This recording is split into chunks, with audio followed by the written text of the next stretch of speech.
So, for those of you on my channel who've subscribed, hopefully you find this video useful.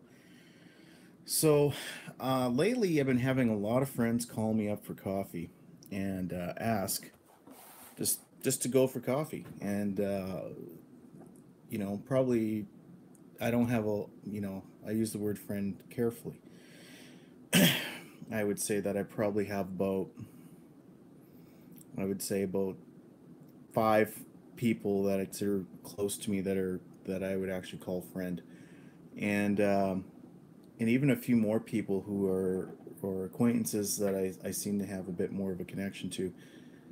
And one thing I'm noticing that these people, these guys are having increased symptoms of PTSD, and myself included. Well, I don't have all the answers, but I can definitely tell people what's working for me, right? Interestingly enough, I've been researching that we're entering a new kind of a solar cycle. There's less sunspots, and there's less radio frequency coming from the sun, right? Um, so, without giving a big science lesson, there's all types of um, electromagnetic radiation coming from the sun, right? Not just heat and light, but there's UV, there's infrared, there's X-rays, there's gamma rays, right? There's all sorts of stuff that comes out of the sun. Some people actually get um, uh, what's called scanners just to listen to what radio frequencies the sun's emitting. Um, but anyways, the sun is having less sunspots in it. And one thing I've been listening to, different types of YouTube channels.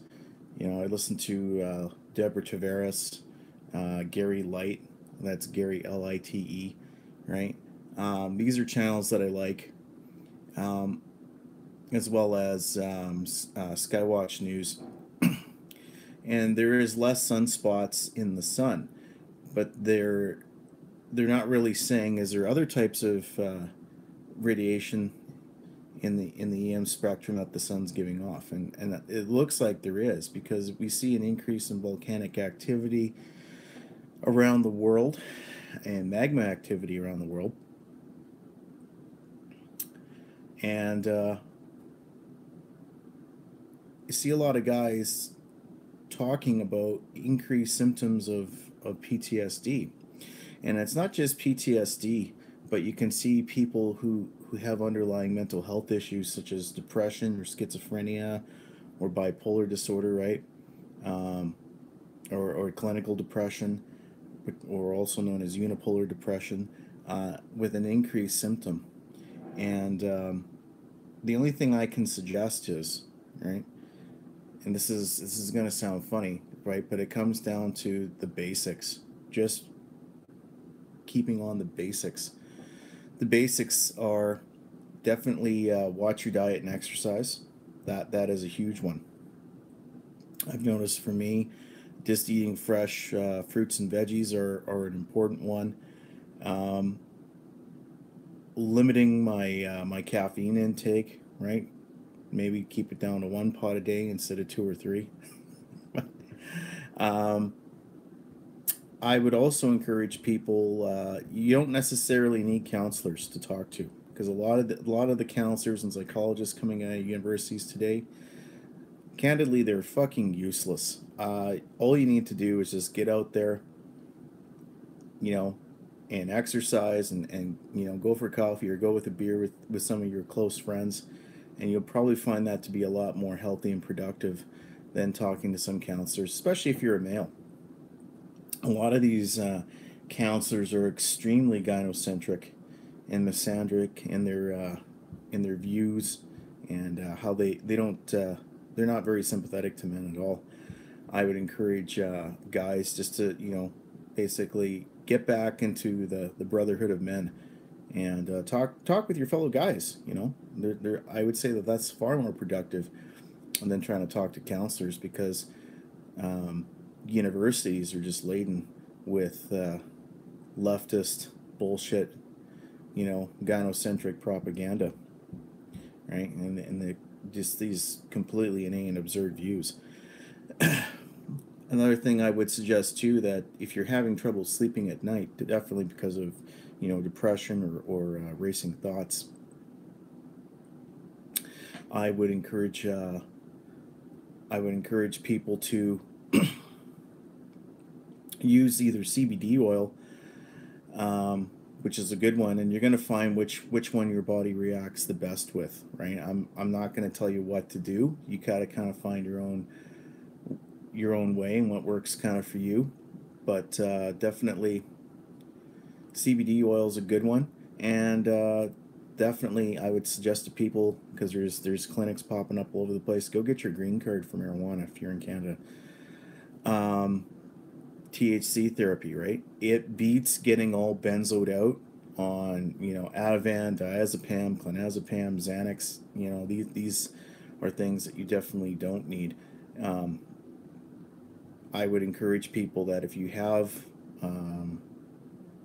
guys, especially, this is kind of more for guys. I mean, women too could follow this advice if they want, or just suggestion, I should say. It's not really advice, it's just suggestion. Using THC products and CBD products. I've heard from a lot of people that THC and CBD kind of tend to counteract each other. I don't know so much about that. I would say there's some ambiguity, but I would say definitely a combination of both is probably a good idea. Um, Definitely, I would say that if you are experiencing symptoms on the rise as of late, like in the last, I would say, 3 months, you're probably, you know, like myself, experiencing a lot of, I would say, just using a lot of energy to keep it together. Using a lot of energy, just to maintain just being normal, right? And I would say it's very important to just it comes down to basics. Just remind yourself it's one day at a time. Left foot, right foot, left foot, right foot. And just keep pushing forward, especially as men, because what choice do you have? You have to keep going. You have to keep it together, right? Because I mean, you know, we tend to have a lot of responsibility, right? Um, that's basically all I'm going to say on the issue is diet and exercise, right? Definitely you got to exercise a minimum of 3 times a week if you've got some mental health issues such as depression or PTSD, bipolar disorder, right? And for heaven's sakes, do not fall into the trap of using pharmaceuticals such as, you know, all your benzos, your Valiums, your Ativans, your diazepam, all that bullshit. Definitely don't do that, right? Avoid talking to counselors. Avoid it, right? 5 years ago, I would have said that would have been ludicrous, but now most counselors, as I've said, previously, they're extremely gynocentric, and basically, if you can, I would suggest find your own way, self-medicate with CBD oils and THC, right? Anyhow, I guess that's all for now. Um, if you definitely are experiencing these type of symptoms, I would definitely